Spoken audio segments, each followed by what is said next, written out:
Hello everybody, this is Lara from Pure Elliott Wave with an update for RIOT for you. This is one that you voted for. Next on my list is actually natural gas, but I'm going to leave that to Jack Frost and he's going to do that for you next week. So below natural gas was RIOT and Cardano, and I've done Cardano more recently than RIOT, so I've chosen to give you RIOT for my last extra free analysis for this week. On the monthly chart, the Elliott Wave count for RIOT is extremely bullish and I've been expecting upward movement, and overall on the monthly level that's what we've got. There's been a short-term pullback though, so I'm going to focus this analysis on trying to identify if this low of the month beginning 1st of October 2023 is likely to be intact. It looks like cycle wave 2 is most likely complete as a double zigzag. Before I jump down to the weekly chart, I just want to remind you that I've got my Learn Pure Elliott Wave online course on sale, and the sale ends at midnight tonight. So if you want to pick up access to this at a huge 38% discount, $245, there's 22 lessons. I will teach you and hold your hand throughout your learning Elliott Wave journey. 22 lessons, there's some little pictures of what's involved, some really unique learning exercises for very deep learning, particularly for kinesthetic learners. The last two supplementary lessons cover Fibonacci and practical application of how to use Elliott Wave. There's some testimonials here. You can read what other people and listen to what other people have to say about this course. To learn more about this and get access, there's a link in the description box below. Let's take a look at the weekly chart. Let's focus on from this high to this low here. At the weekly time frame, there's a very, very huge breach of this channel that contains cycle wave 2. So I'm pretty confident that cycle wave 2 is over and cycle 3 is underway. Within cycle 3, it looks like intermediate wave 1 is a really good looking 5-wave impulse. Primary one. The only question is primary wave 2 over? So let's have a look at the structure on the daily chart. My last analysis of this expected an ending diagonal was unfolding, but for the ending diagonal to work, the 5th wave had to move beyond the end of the 3rd wave. Diagonals cannot have truncated 5th waves, so that doesn't work. So I need to figure out, let's try a different way of labeling this diagonal. No, you can't have 3 over here because 4 may only be a zigzag, and within a zigzag, let's get the labels in here so you understand, B may not move beyond the start of A, so that's invalid. Could it be like this? No, this can't be an ending expanding diagonal because 3 is longer than 1, but 1 is not longer than 3, 4 is longer than 2, although I have long considered maybe 3rd waves can be the longest. No, this isn't going to work because the 3rd wave is going to be the shortest. Okay, so this is only going to work if we have A and B here in a highly truncated C wave, and 3 could be over here. Sorry, not truncated, just a really short C wave. And yeah, okay, I mean this is possible. A really long extension for wave A and a very short wave C. I've had some people say some pretty rude things from time to time about my analysis when I see long extensions for either A or C and a short other wave, but it's entirely possible that that's how it fits. So that I mean, I don't know what the problem is some people have with extensions, but I don't have a problem with that. I'd put 1 here though. Okay, now this could be possible, or we could relabel primary 2 as a double zigzag, and that could have better proportions. So let's have a go at that. Though this does look like the middle of an impulse, doesn't it? So I think I prefer that first labeling, but in order to resolve that problem of a very extended wave A, and a short C, what if we've got this situation? No, what if, that's not going to work, so I don't know if this is going to work either. So is this going to work as an ending diagonal for C?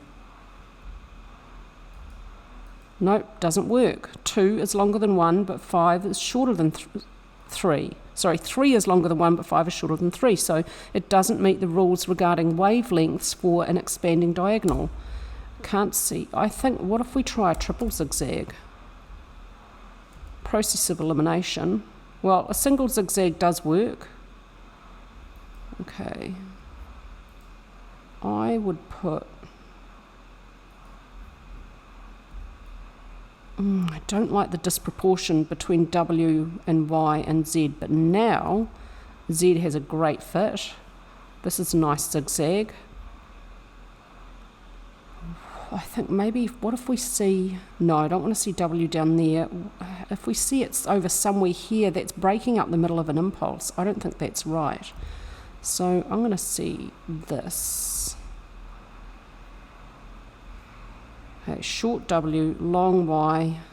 No matter how you slice it, you're going to have a problem with proportion. No, I'd see this here, like this. Oh, yeah, now you've got a problem with proportion between A and C. Whatever, you're going to have a problem with proportion. There's no Elliott Wave labelling, single, double or triple zigzag, that is not going to have a problem with proportion because of this long, you've got a long middle of an impulse here, and I don't want to break up the labelling of that. That would just be wrong. What may have better proportion is seeing this whole movement here as an impulse. So we would have 1 and 2,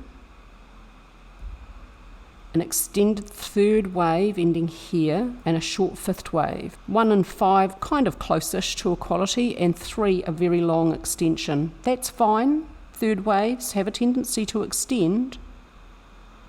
Let's see the fourth wave over here. Okay, that actually has a decent look. That actually looks pretty good. Now we've got no problem with proportion. So this bounce could be a B wave. And if it is, then it would be incomplete, most likely. So we need 3, 4, and 5.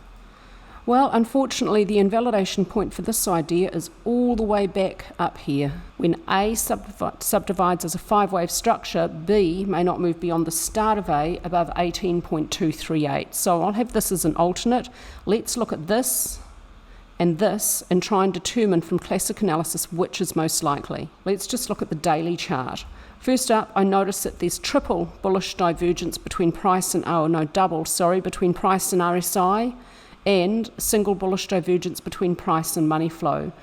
There was a death cross here with the 50-day moving average moving below the 200-day moving average, but if we've got a trend change down here, the 50-day moving average is pretty close to the 200. It could again cross back over, giving us a golden cross, negating the death cross. But for now, it has crossed below. There is a death cross. This is bearish. Price is trying to break above support at 10.5. Didn't manage to do it yesterday. Didn't manage to do it back on 24th of October. May be able to do it today on the 3rd of November. Let's watch how this closes. If it breaks above support at 10.5, look out for a back test of support before moving up and away. Next resistance is 13.7. Volume. This is Yahoo Finance data. This is weird. Let's have a look at this. Up off the low, volume is increasing up off the low, and upward sessions are pushing price higher. ADX is at a really low level. It's just below 15 and it's rising up. If it reaches 15 and has a positive slope, this is going to give a very, very strong bullish signal from ADX. This is on the daily time frame.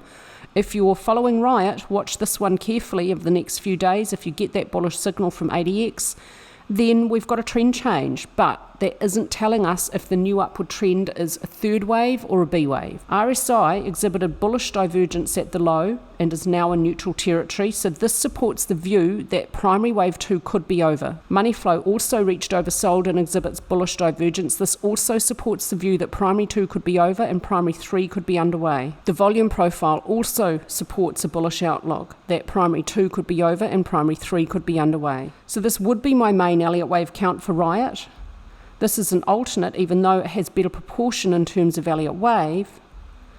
I think there's a little bit more support from classic analysis for a variation of a single, triple or double zigzag over here for primary 2. So my conclusion for RIOT is it's more likely than not that primary wave 2 is over, and it may be in the very early stages of a primary degree third wave up. My target would be 34.478. However, unfortunately, in order for that view to have real confidence we need to see a new high above 18.238 to eliminate this bearish alternate idea. That's it from me with a quick RIOT update for you, and I hope everyone is looking forward to an awesome weekend. Before I go, don't forget, I should say this at the beginning, shouldn't I? I'm not very good at self-promotion, am I? Don't forget to like, subscribe, and make a comment, because all of your engagement helps my little YouTube channel grow.